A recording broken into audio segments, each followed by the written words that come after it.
একাদশ জাতীয় সংসদ নির্বাচনকে সামনে রেখে জমে উঠছে নরসিংদীর রাজনীতি। আওয়ামী লীগ বিএনপি ছাড়াও নিজ নিজ এলাকায় চষে বেড়াচ্ছেন বিভিন্ন দলের মনোনয়ন প্রত্যাশীরা।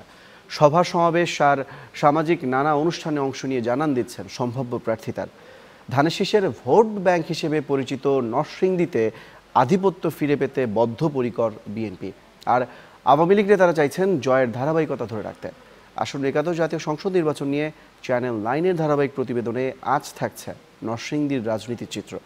প্রতিনিধি আইয়ুব খান সরকারের পাঠানো তথ্য ছবিতে বিস্তারিত জানাচ্ছেন সুমন পারভেজ। বিএনপির ঘাঁটি হিসেবে পরিচিতি পাওয়া নরসিংদীর রাজনৈতিক প্রেক্ষাপট বদলে যায় 1/11-এর পর।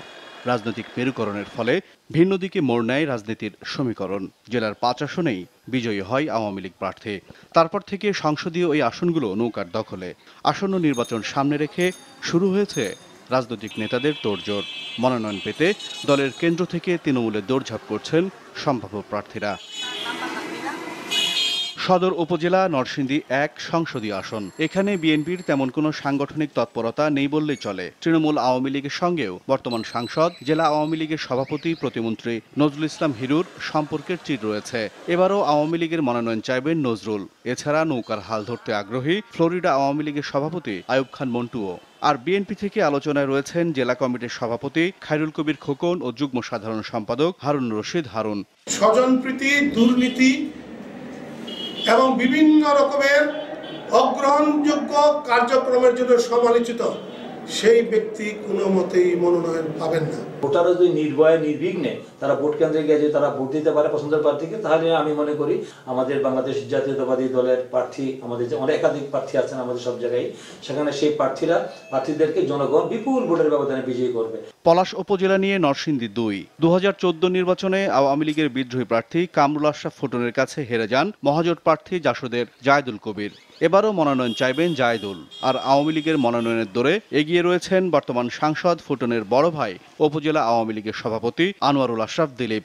এখানে ধানের শীষের একক প্রার্থী বিএনপির কেন্দ্রীয় নেতা ডক্টর আব্দুল মঈন খান। এবার আসা যাক নরসিংদী 3-এ। শিবপুর উপজেলা নিয়ে গঠিত এই সংসদীয় আসনে বর্তমান সাংসদ সিরাজুল ইসলাম মোল্লা। 10ম জাতীয় সংসদ নির্বাচনে তিনিও আওয়ামী লীগের বিদ্রোহী প্রার্থী হিসেবে নির্বাচিত হন। এবার সম্ভাব্য প্রার্থীর তালিকায় রয়েছেন সিরাজুল ইসলাম মোল্লা ও জেলা আওয়ামী লীগ নেতা জহিরুল হক ভূঁইয়া মোহন। বিএনপির মনোনয়নের দৌড়ে এগিয়ে রয়েছে জেলা বিএনপি নেতা ও উপজেলা চেয়ারম্যান মঞ্জুর এলাহি ও কেন্দ্রীয় ছাত্র দলের সাধারণ সম্পাদক আকরামুল হাসান।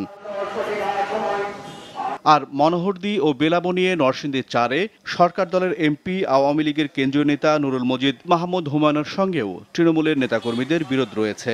হুমায়ুন ছাড়াও নৌকার টিকিট পেতে চান আওয়ামী লীগ নেতা অধ্যাপক ডাক্তার আব্দুর রউফ সরদার। বিএনপি থেকে মনোনয়ন পেতে চান উপজেলা বিএনপি নেতা সরদার সাখাওয়াত হোসেন বকুল, কেন্দ্রীয় নেতা জয়নাল আবেদিন, কেন্দ্রীয় স্বেচ্ছাসেবক দলের নেতা আব্দুল কাদের ভূঁইয়া জুয়েল। সবশেষ রায়পুরা উপজেলা নরসিংদী 5 আসনেও রয়েছে আওয়ামী লীগের অভ্যন্তরীণ বিরোধ। দলের উপদেষ্টা মণ্ডলীর সদস্য বর্তমান সাংসদ রাজিউদ্দিন আহমেদ রাজুর বিরুদ্ধে অবস্থানে রয়েছে তারই ছোট ভাই সালাউদ্দিন আহমেদ বাচ্চু। রাজু ও বাচ্চু ছাড়াও নৌকার হাল ধরতে চান কেন্দ্রীয় যুবলীগ নেতা হারুনুর রশিদ, অ্যাডভোকেট সিরাজুল কবির কাউসার ও কৃষক লীগের শামসুল হক। এখানে বিএনপিতেও রয়েছে একাধিক মনোনয়ন প্রত্যাশী। তবে তৃণমূলের নেতাকর্মীদের সংগঠিত করে দলের ভিত মজবুতের চেষ্টা করছেন বিএনপির কেন্দ্রীয় কমিটির বিজ্ঞান ও প্রযুক্তি বিষয়ক সম্পাদক ইঞ্জিনিয়ার আশরাফ উদ্দিন বকুল। মনোনয়নের দৌড়ে এগিয়ে রয়েছে বকুল। শোনা যাচ্ছে উপজেলা বিএনপি নেতা একে নেসার উদ্দিনের নামও। পাশাপাশি গণতন্ত্র পুনরুদ্ধারের মুক্তি, পাশাপাশি আমরা নির্বাচন সরকার অধীনে নির্বাচন অবশ্যই আমরা আদায় করে থাকবো। আমার কাজ করবো সবকিছু জনগণ অবজার্ভ করছি এবং সেক্ষেত্রে আমি মনে করি সবার ক্ষেত্রে আমি ভালো অবস্থায় আছি এবং জনগণের সম্পূর্ণ ম্যান্ডেট আমি পাবো এবং বিজয়ী হিসাবে শতবার তাদের শেষকে আমরা বিজয় করে আসতে পারবো ইনশাআল্লাহ। দলীয় প্রধান বঙ্গবন্ধু গণজননেত্রী শেখ হাসিনা আপনারা জানেন তারুণ্যকে প্রাধান্য দিচ্ছেন। উনি চান ওনার পরবর্তী সংসদ এবং সরকার তারুণ্য নির্ভর হবে, যারা আগামী দিনে বঙ্গবন্ধুর স্বপ্নের যে বাস্তবায়ন জননেত্রী শেখ হাসিনা করেছেন সেটার কন্টিনিউশন যারা করতে পারবেন। সুমন পারভেজ, নিউজ 9, ঢাকা।